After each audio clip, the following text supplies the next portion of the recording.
Magandang hapon mga guys. Meron na pa akong i-check sa inyo. Ngayon maggagawa tayo ng pag-apply ng varnish. Dumating pala yung order kong gloss varnish para sa Subukan natin kung ano ang reaction pag nilagyan ng gloss varnish na to. 200 ml lang po siya. Subukan kong i-apply sa mga gamit ko pala sa pag-painting. Ito lang po yung aking mga products na ginagamit. Creation, acrylic paint. Ayan po, sa mga viewers and subscribers ko, marami po palang salamat sa inyo lahat. At puso ko pong nagpapasalamat dahil sa lagi niya akong tinatangkilik. Marami po salamat sa inyo lahat. At sa mga iba pang products na ginagamit ko, Color Plus. Ito yung dilaw na may pagka sunflower. Ito yung ginamit ko dito sa painting ko ng koi. Okay? Subukan nating i-apply ito. Ang gloss varnish. Ngayon ilalagay ko lang siya sa empty para magamit ko ng brush. Ito po yun guys ang ating gagawin ngayon.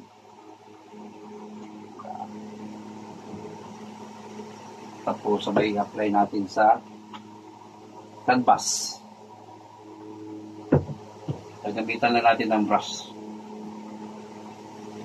Huwag mo na. Bilis-bilisan ko na lang.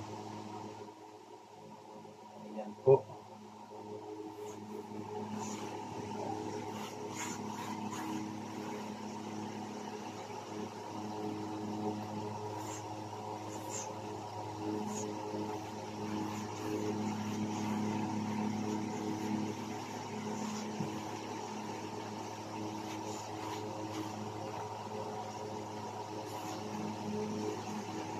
Lagyan na natin ng varnish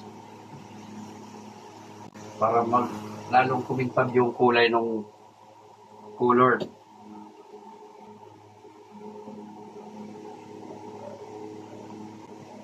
Dito lang maglagay ng varnish.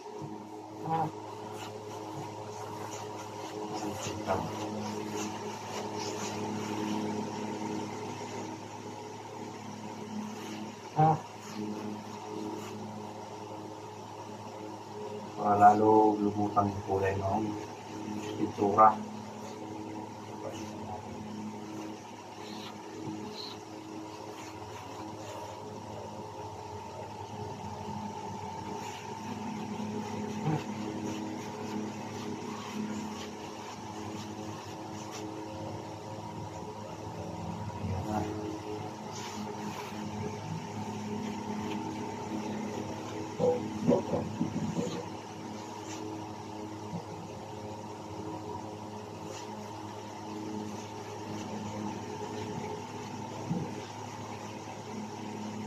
Tanggalin natin ito sa gabal.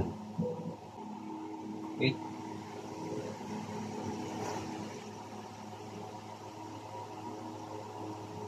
Kailangan playa natin ng maganda.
Pagalisan natin para lumanda yung kulay.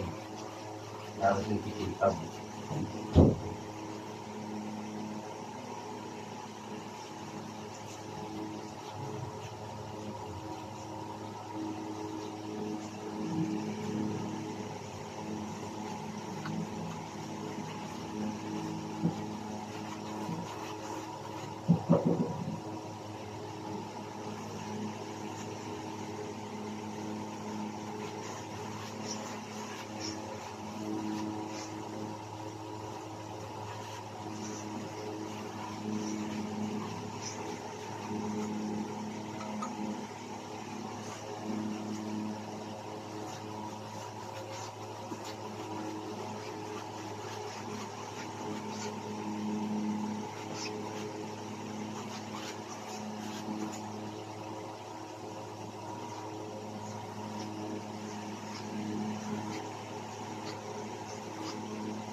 Tuyuin lang natin yan. Lilitaw na yung kintab niyan. So, ayun na nga. Na-apply ko na ng varnish yung painting.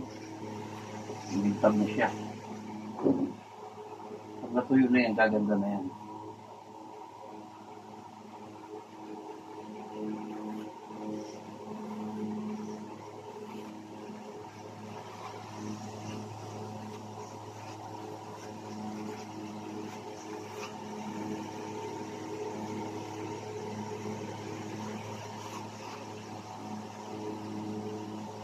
So, ayan na mga guys.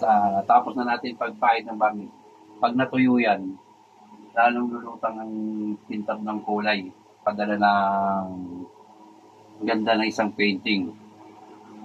Pero ngayon lang ako nakabili kasi nito. Kaya sinubok agad natin yung varnish gloss. Okay. Di ba? Ano na varnishan natin, lumutang yung ganda.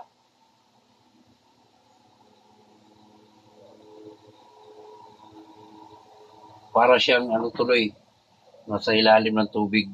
Ayan, lumutang yung ganda ng ulo, ng mata. Ayan po, nilagyan ko ng varnish ng glossy.